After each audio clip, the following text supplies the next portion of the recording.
How would you feel about paying extra for your plane ticket so a fat person sitting next to you can have 2 seats so they can feel more comfortable? Because that's what this influencer called Jaylene Cheney wants to do.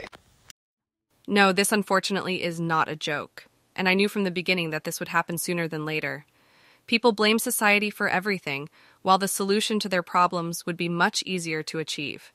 This is totally the new American way.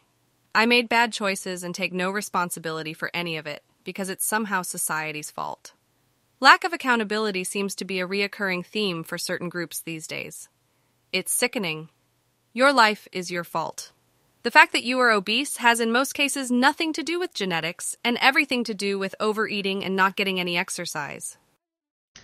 She is petitioning for all airlines to give obese people multiple seats, as many as they want or need to feel comfortable, and they have to get them for free.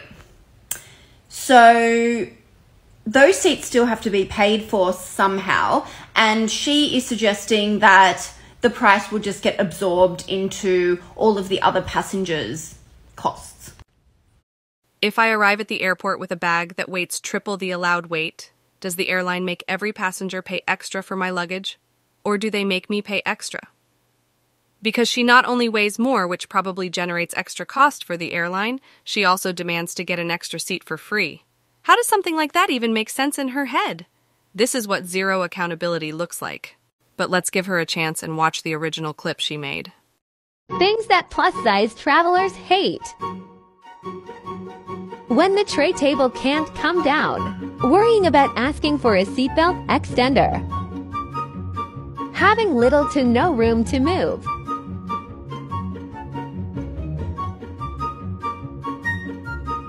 narrow aisles and bulkhead seats, tiny airplane bathrooms,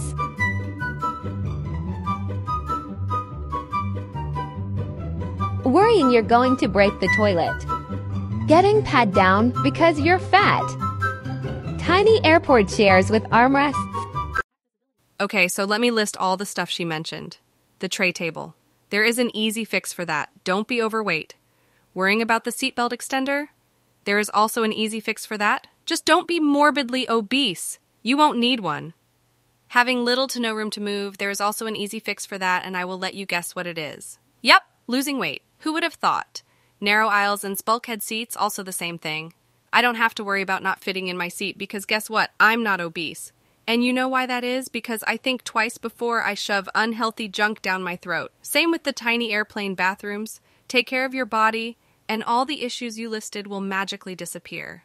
It will probably take some time and determination, but not only will you live longer, you will also feel better. The world around you will not change just so you can feel comfortable. You have to change yourself. Every single issue she described is her own fault. I totally get this question and I get asked this a lot, so I'm going to go ahead and just address it right now. So for me, I always purchase a second seat now that I'm a size 6X.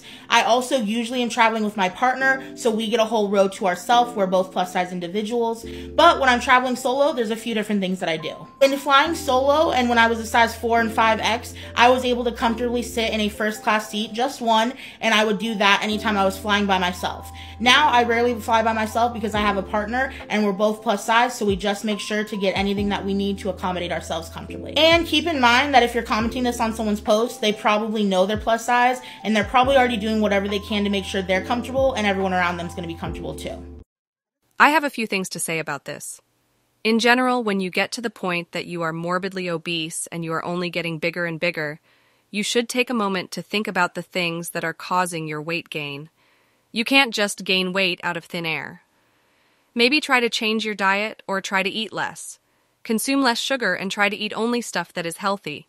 And do that for a longer period of time. Completely stopping to eat for 5 days just to consume 20,000 calories on day 6 will not make you lose weight. Also, having to book an entire row of seats just to fit somewhat comfortably should be a massive wake-up call. My hot take on plus size travel and why I think every plus size traveler should get a free second and even third.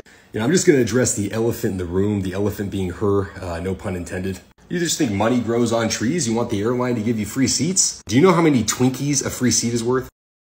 She said that she expects other people to pay for her stuff, basically split the cost of her free seat between all the other passengers. But the comments were great. Have a look. People love telling others what we all need to do for them, nothing they could possibly do to help their situation. And I would agree. Instead of changing herself, which would not only be good for everyone around her and would solve most of her problems, it would also be good for her. Her health would improve and her lifespan would become significantly longer. But it's so much easier to just blame others. As an alcoholic, the bar is required to pour my drinks stronger than everybody else's, at no extra charge. It's a pretty good analogy if you think about it, because that is exactly what she is asking for. Free stuff and extra privileges, just because she made incredibly bad life choices. Things plus size travelers hate part 2. Towels that don't fit. People staring all the time. Bunk beds. Souvenir shops that don't have your size. Jib rub. Chairs with armrests. Getting stuck with 2 twin mattresses instead of a king.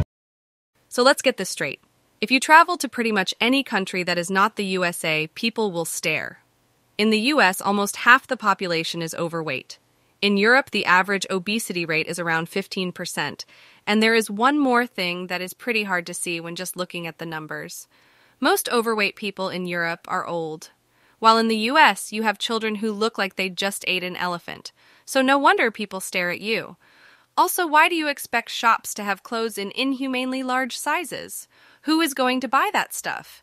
Many of the souvenir shops she is talking about are operated by a single person, sometimes a family whose only income is generated by said shop, not some large corporation like Walmart or Target. They can't just buy tons of t-shirts that maybe 1 or 2 people are going to buy. There is a reason they only have the most common sizes. She also mentioned towels and that they don't fit her. Well, I have said it multiple times, but I will say it one more time. This is not a towel problem. This is a you problem. And now lose some weight.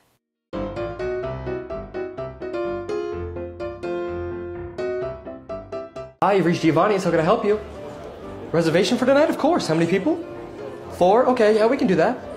Oh, you're coming in with a big old tubby fatty fatso? Okay, great. Thank you. Thanks so much for calling ahead to let us know. We really appreciate it, and I know they would appreciate it as well.